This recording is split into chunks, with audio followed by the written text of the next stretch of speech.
era decir que un mindful practitioner, fíjense, yo lo leí en 2000, este trabajo.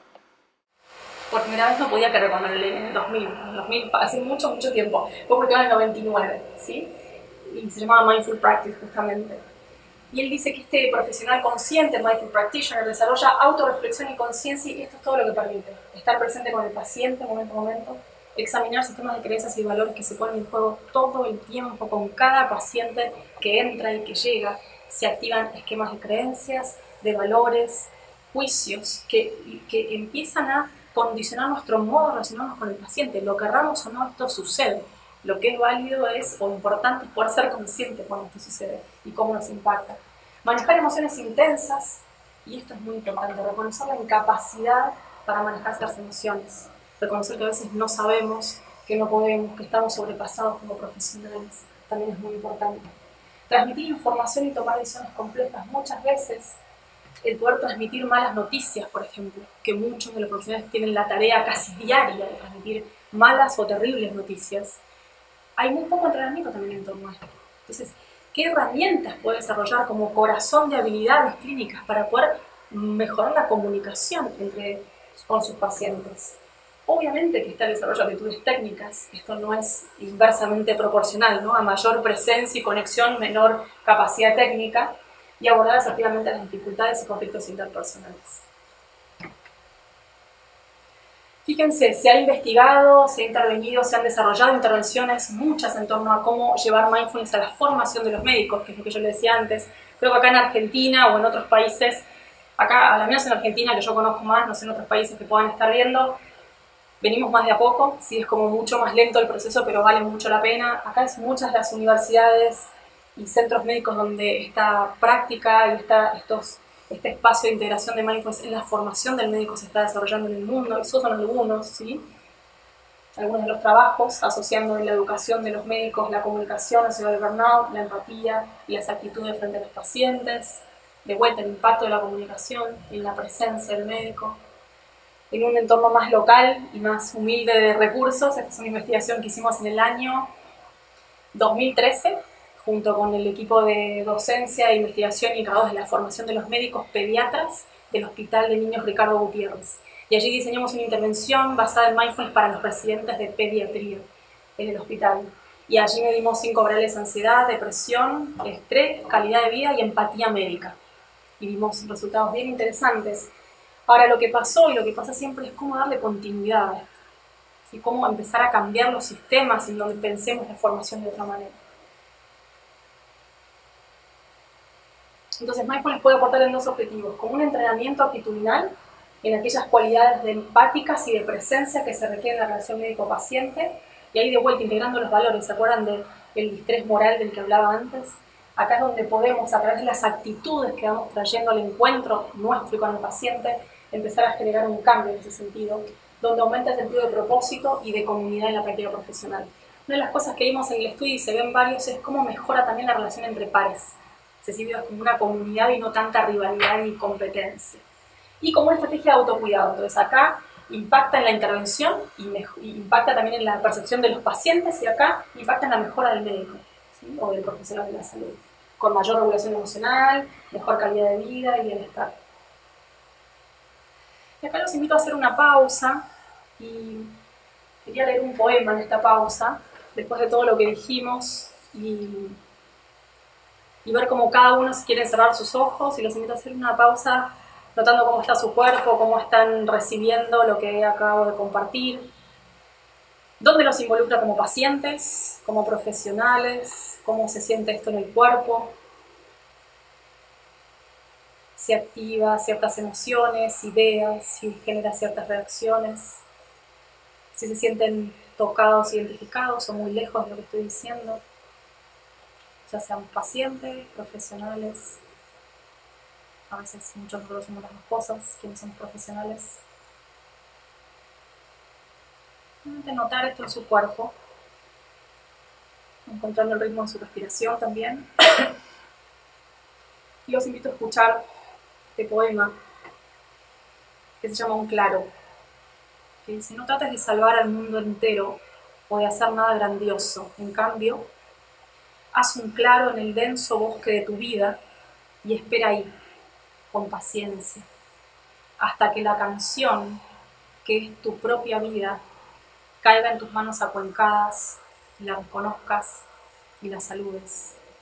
Solo entonces sabrás cómo ofrecerte a este mundo tan merecedor de ayuda. Y este bello poema lo leí hace unos años, me fue dado en realidad, y creo que marca un poco el corazón de esto, ¿no? Cómo hacer pausa y generar claro en el denso bosque de nuestra vida. Y solo desde allí, recibiéndonos en ese silencio, en ese espacio, podemos recibir al mundo y ofrecernos a este mundo tan merecedor de ayuda. Y esta es la propuesta con la que quiero terminar la charla de hoy. Quiero invitarlos a, más allá de la profesión que tengamos y de cómo estemos, de alguna manera lo que les estoy hablando y lo que les intento acercar es la importancia de conectar con el corazón en nuestra práctica, en lo que hacemos. De ir más allá del método, de conectar con el corazón que nos motiva y nos mueve, nos movió y nos sigue moviendo a hacer lo que hacemos día a día. Hace unos años, investigando sobre esto y escribiendo esta definición de Palmer Parker que me gustó mucho, que dice: el lugar donde el intelecto, la emoción y el espíritu convergen en el ser humano. Es el lugar donde nos orienta y nos guía. De esta conexión con el corazón emergen cualidades universales que están en todos nosotros, como la empatía y la compasión. Estas cualidades tan importantes para nuestro trabajo emergen de generar estos espacios de conexión con lo que de verdad importa y con nuestro estado de presencia y de conciencia plena. Voy a adelantar un poquito. Acá de vuelta está, miren, Richard Davidson, que lo trajo Laura también, y Matthew Ricard, un monje tibetano, donde está en el laboratorio Richard Davidson, viendo desde el campo emergente de la neurociencia contemplativa, investigando los mecanismos neurobiológicos de la compasión y los efectos en la fisiología y en el cerebro sistema inmune. Es mucho lo que la convergencia del budismo y las prácticas contemplativas tradicionales y el desarrollo de los modelos basados en mindfulness y compasión en los últimos 20 años, 15 años, convergen en este campo. Y hay muchísimo, simplemente lo menciono, el que quiera tiene un mundo ahí para explorar que supera el tiempo que yo tengo acá, ¿sí? Y vemos que las investigaciones en compasión, vemos que a mayor compasión y altruismo, y conductas altruistas y motivación altruista que nos mueven la vida, mejora la salud física y emocional, ¿sí? Y a mayor autocompasión, o sea, esta práctica de reconocer el propio sufrimiento y acercarse amablemente a él, aumenta el bienestar psicológico y disminuye la ansiedad y la depresión. Hay muchas investigaciones aquí que pueden seguir viendo, ¿sí? Pero quiero detenerme a pensar qué es la compasión y traer en estos últimos minutos esto que creo que es el corazón de lo que les quiero transmitir. Es un sentido básico de sensibilidad de apertura. Cuando digo sentido básico, quiere decir que esta capacidad está en todos nosotros y podemos cultivarla, regarla, practicarla, como cualquiera de las otras cualidades que podamos tener. Y de apertura que a través de la toma de conciencia del propio sufrimiento. La compasión emerge en el encuentro con el sufrimiento propio, y allí es la autocompasión o el sufrimiento de los otros. Y hay otros componentes, la motivación y el esfuerzo para aliviar ese sufrimiento. Entonces es la apertura y la sensibilidad al propio sufrimiento con la motivación y la intención profunda y sincera de querer aliviar ese sufrimiento. Entonces, si vemos esta definición, vamos a ver que es un proceso multidimensional. Incluye dimensiones cognitivas, esto de reconocer el sufrimiento y verlo. Una dimensión empática y afectiva que se despierta cuando uno resuena emocionalmente con ese sufrimiento. Y una dimensión intencional y motivacional de llevar a la acción alguna forma de alivio que sea posible. Entonces, es una respuesta muy compleja en nuestro sistema, a la cual todos estamos cableados, si se quiere, para poder responder compasivamente al sufrimiento. Todos lo podemos hacer. El hombre es básicamente bueno y su naturaleza es compasiva. Todo ser humano desea ser feliz y ser tratado con consideración, respeto y afecto. Entonces, esto de volver a recordarnos que esto está en nuestra naturaleza. Por ahora ustedes escuchan esto y lo viven muy lejos de ustedes mismos o de los profesionales de la salud como profesional, pero esto está en nuestra naturaleza y es una cuestión de cultivar una motivación, una intención, una decisión que nos organice nuestra vida como motivación en nuestras acciones, nuestros pensamientos, nuestras decisiones, basadas en la compasión. Si quieres que los demás sean felices, practica la compasión. Si quieres ser feliz, practica la compasión, ¿no? De vuelta, lo que quiero decir con esta frase que trae el Dalai Lama es esa relación interpersonal y esa interconexión que existe entre todos los seres, que en realidad pareciera muy egoísta practicar la autocompasión, pero en realidad tiene que ver con, o la compasión hacia otros, mejor dicho, pero cuanto más compasivo soy hacia otro, me estoy haciendo un favor a mí misma también. Hay una relación muy directa entre uno y el resto.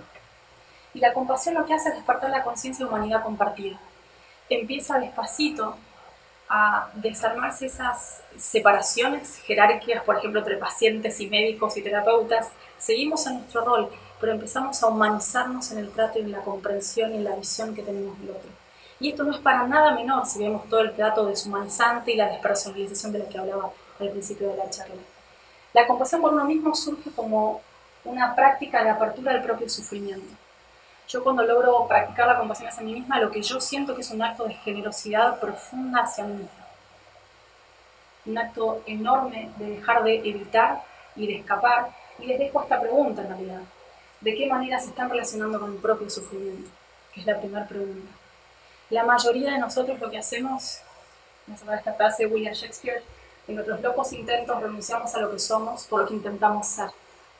Muchas veces nos encontramos corriendo y alejándonos, distrayéndonos, mintiéndonos sobre el propio sufrimiento y no pudiendo acercarnos de manera compasiva, empática y amable.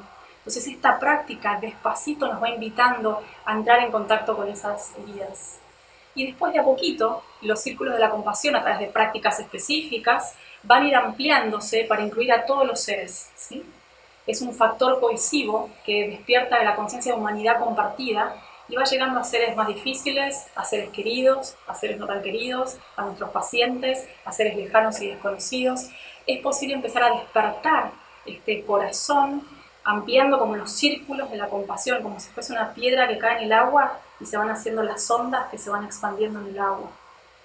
La investigación en esto es bastante, en los últimos años mucho mayor, con lo cual el que esté interesado puede ver respecto de cómo impacta esto en la fisiología y en la salud. Para cerrar, quiero decir que todos podemos tener la intención de desarrollar una cualidad de conciencia compasiva y recuerden que es intrínseca, universal y transformadora. Estas semillas de compasión, de amor, de amabilidad están dentro nuestro y es cuestión de ponerle nuestra atención a través de la práctica de mindfulness y ver cómo las estamos regando, cómo las podemos traer a un primer plano en nuestra vida.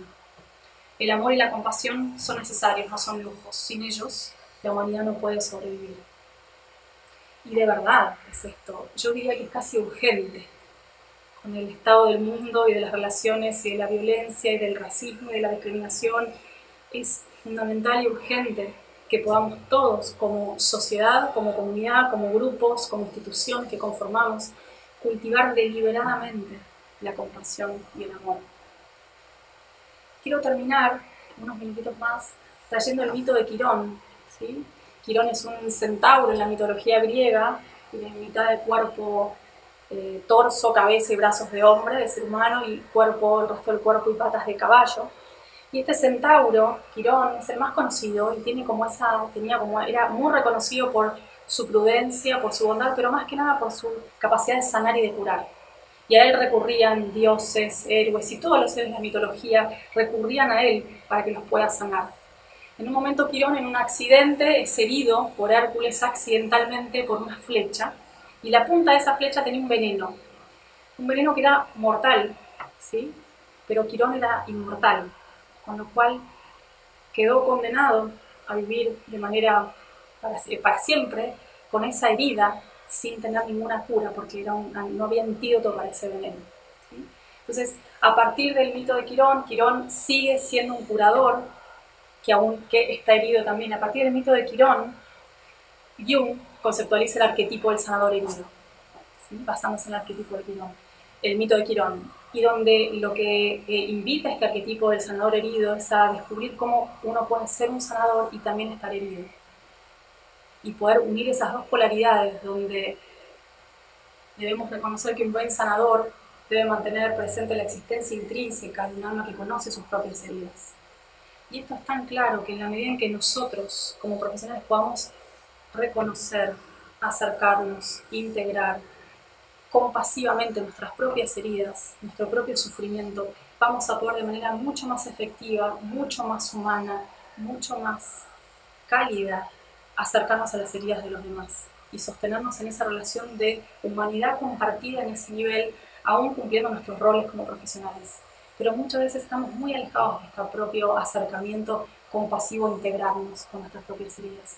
Vivimos mucho para afuera y además atendiendo mucho a otros.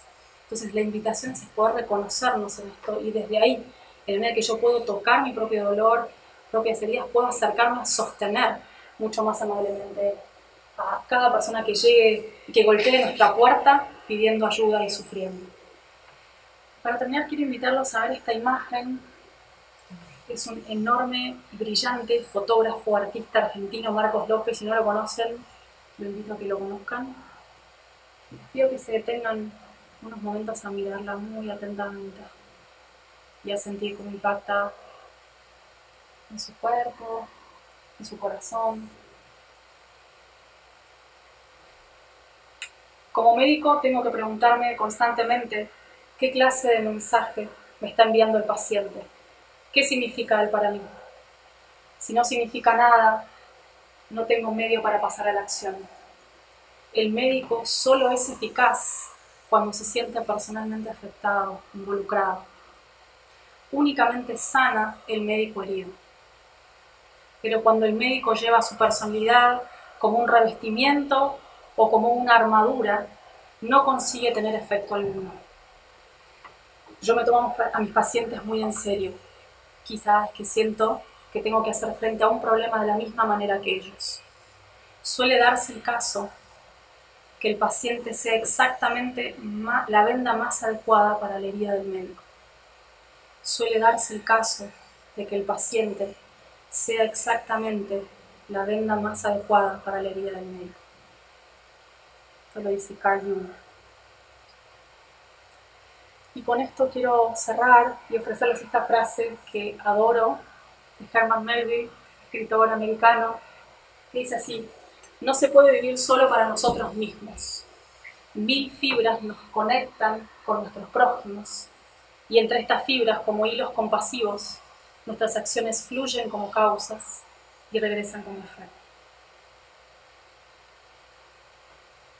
Gracias por su atención y por la presencia que hayan podido ofrecer a esta charla, y es mi intención más profunda que simplemente dejen que algo chiquitito tal vez los toque de alguna manera, los despierte, los cuestione, los interpele, tal vez les moleste, les active algo y desde ahí puedan confiar en su propia seguridad para empezar a explorar de vuelta de qué manera están vivos, de qué manera realizan el día a día de su profesión y se acercan al propio sufrimiento y al de los demás. Es de verdad mi profunda intención en esta breve práctica y charla que pude ofrecer. Gracias. Muchas gracias. Un placer. Te puedo decir que ya hay un par de respuestas a tu invitación de escuchar lo que iba sucediendo. Hay varios que comentaron lo tanto que les gustó la charla, y algunos que dijeron hermosísima charla, llegó hasta el corazón, ¿no? Digo, así que esto que vos era tu intención, sabés que... Hay ya una persona que ya está ahí resonando. Más de una, y yo también, así que... La verdad que no hubo muchas preguntas, pero a mí me surgieron dos ideas, ¿no? Cuando hablaste esto de la compasión y esa apertura amorosa y atenta, digo, qué lejos que estamos o qué lejos hemos sido educados de eso, ¿no? Sobre todo los médicos con esta noción implícita de que como para protegerse mejor, ¿no? Estar más distante, y con esta cuestión de que no está bien tanta conexión, porque si no uno como que, no sé, hay como ese mito, ¿no? De que si uno se conecta de esa forma tan cercana, primero hay algunos que piensan que por ahí pierden el rol, ¿no? Funcional, y otros también del propio sufrimiento del médico, ¿no? Entonces hay como algo entendido que mejor poner distancia. Hay muchos años de decir que cuanto yo más me disocio instrumentalmente del paciente voy a ser mucho más efectivo, pero en realidad también hay evidencia que no es lo mismo el distrés empático que la preocupación empática. Yo cuando puedo practicar compasión y puedo estar en este estado de autorregulación y de conciencia, puedo empatizar con vos y con tu sufrimiento sin necesariamente que esto me desequilibre y me genere distrés y empiece a afectar en mi efectividad y en la manera que te estoy pensando como paciente y estoy pensando internamente. Pero durante muchos años, de hecho en entrenamientos que hemos dado, me aparece esta frase que algunos médicos me han dicho: si yo me conecto, me muero. Claro, si yo me conecto con el sufrimiento que hay adentro, me muero. Entonces tengo que usar mi personalidad como un revestimiento o armadura para separarme. Y muchos creemos que esto es así, y mucho de la formación que tenemos y los referentes que vemos nos enseñan a despersonalizarnos para ser más efectivos como una pseudo estrategia de defensa. No leo que se ve que no es tan así, que cuanto más despersonalización, ahí vimos todos los efectos que hay. Entonces, ahora, para poder conectar hay que poder estabilizar, generar recursos, espacio para yo poder sentir tu sufrimiento sin desestabilizarme. Y eso sí requiere de toda una formación, no sé si formación, un trabajo muy profundo, que para mí debemos incluir en la formación de los profesionales. Claro, esto que decías, un entrenamiento, ¿no? El practicar eso para que nos vaya saliendo cada vez mejor, no es que nacemos con esa información. Está ahí, tenemos que ir de a poquito, es una apertura paulatina, gradual y respetuosa para ir viendo cómo acercarse al sufrimiento sin desbordarnos, porque ya cuando estamos desbordados y pasados ya no servimos ni para nosotros estando con nosotros ni para el otro. Ahora, por eso esto es todo un trabajo de años y una visión diferente de cómo estar en contacto con los pacientes. Y además, de vuelta, si yo estoy en contacto con vos mucho mejor como paciente, voy a tener mucho más sentido en mi tarea. Si yo me desconecto de vos, me tengo que desconectar de mí para desconectarme de vos, si no me puedo desconectar. Y ya perdemos las dos, y ya esto crónicamente en el tiempo afecta a lo que yo puedo hacer también. Y lo otro que me surgió es el tema del entorno, ¿no? Nosotros desde lo que es la psiconeuroinmunología lo mencionamos como la dimensión socioecológica y físico-ambiental. Digo, cómo el entorno nos lleva a ciertas conductas, ¿no? O a apreciar lo que está sucediendo de ciertas formas. Porque vos hablabas esto de la atención plena frente a un paciente, y yo me acordaba de mi escritorio, ¿no? En mi consultorio, un escritorio, una computadora, el teléfono, que siempre lo tengo apagado como para no responder a los llamados, pero el tema de las notificaciones, ¿viste? Que te entran y que te van llegando como, ¡ay, notificación! Entonces, por más que uno quiera estar, digo, con todo esto de tanta pantalla, entonces, ¿cómo estamos? Por un lado, estamos desarrollando una tecnología que nos lleva a estar cada vez más alerta, ¿no? Estamos mirando la tele y está el zócalo de abajo, el otro que pasa moviéndose, digo, como que tenés que estar prestando atención a 3 o 4, estamos desarrollando una capacidad mental de estar prestando atención a, no sé, a 5 cosas a la vez o más, y vos nos estás invitando, digo, a esa atención plena y abierta a ese momento, a ese paciente, digo, va bastante, me parecía como que va bastante en contra de lo que ejercitamos cada día, ¿no? Sí. Lo que es interesante totalmente, es como a veces contracultural y contracorriente, pero yo siento que es lo que nos queda, porque si seguimos en ese estado de dispersión y disociación, primero que no podemos estar atentos a 5 cosas a la vez. La atención plena, o yo estoy ahora acá con vos, o estoy tomada por algún pensamiento, por lo que voy a hacer más tarde, o pensando en lo que dije recién, pero en todo a la vez no puedo estar. Entonces el estado de presencia en realidad del multitasking es como una mentira, no somos eficientes en la multitarea, ¿sí? Nos repartimos, pero no hay una efectividad y una relación directa con la experiencia. Ese es otro mito, ¿no? Que nos han hecho creer también, esto del multitasking como súper valorado. Pero no, en realidad no, si yo puedo detenerme hasta hacer esto y después dedicarme a hacer deliberadamente de la definición. Ahora estoy acá con vos, después veo de qué me voy a preocupar, y si me entró un mensaje, no, pero es toda una decisión poder volver a reenfocar la atención y la presencia en un aspecto de la experiencia directa. Ni hablar de los estímulos internos, además de los externos que vos mencionaste. Estamos bombardeados todo el tiempo. Entonces requiere una práctica y una decisión y una deliberación de cómo queremos estar vivos y de qué manera queremos estar vivos mientras podamos estar. Buenísimo, buenísimo. Y decime, María Noel, para profesionales que se quieran entrenar en estas prácticas de mindfulness, yo sé que a través de tu instituto de Mindfulness Salud hacen programas, o cómo, ¿a dónde puede ir? Ah, bueno, sí. Acá pusiste los sitios web. En la sociedad ofrecemos formación para profesionales de la salud, psicólogos, psiquiatras, médicos, va a haber más amplia formación de instructores de MBSR también, o sea que hay la verdad que nos importa mucho empezar a generar espacios de comunidades de profesionales conscientes. Perfecto. Y desde hace años esto es un lugar de nutrición y tenemos comunidades de terapeutas que vienen desde hace años, ya formamos una familia donde vamos desarrollando nuestro modo de estar presente con nosotros y con el paciente. Buenísimo, buenísimo. Bueno, muchísimas gracias. Gracias a vos y a todos. Los quiero dejar con un último slide de la próxima charla, que esta semana, o esta vez cae la semana que viene, como muy cerquita, pero fue un poco lo que pudimos organizar. Así que la semana que viene vamos a tener una charla especial. Nos va a estar acompañando el doctor Juan Carlos Durán, que es argentino pero radicado en Canarias y que es uno de los pioneros en oncología integrativa en España y en Europa. Él va a hablar desde la visión desde un oncólogo integrativo y va a hablar del acompañamiento durante el tratamiento y cómo podemos ir usando diferentes técnicas para disminuir los síntomas y mejorar la adhesión y los tratamientos oncológicos. Y después va a estar la doctora Mirta Calizano, que también es una pionera en todo lo que es ginecología y psiconeuroinmunología acá en la ciudad de Buenos Aires.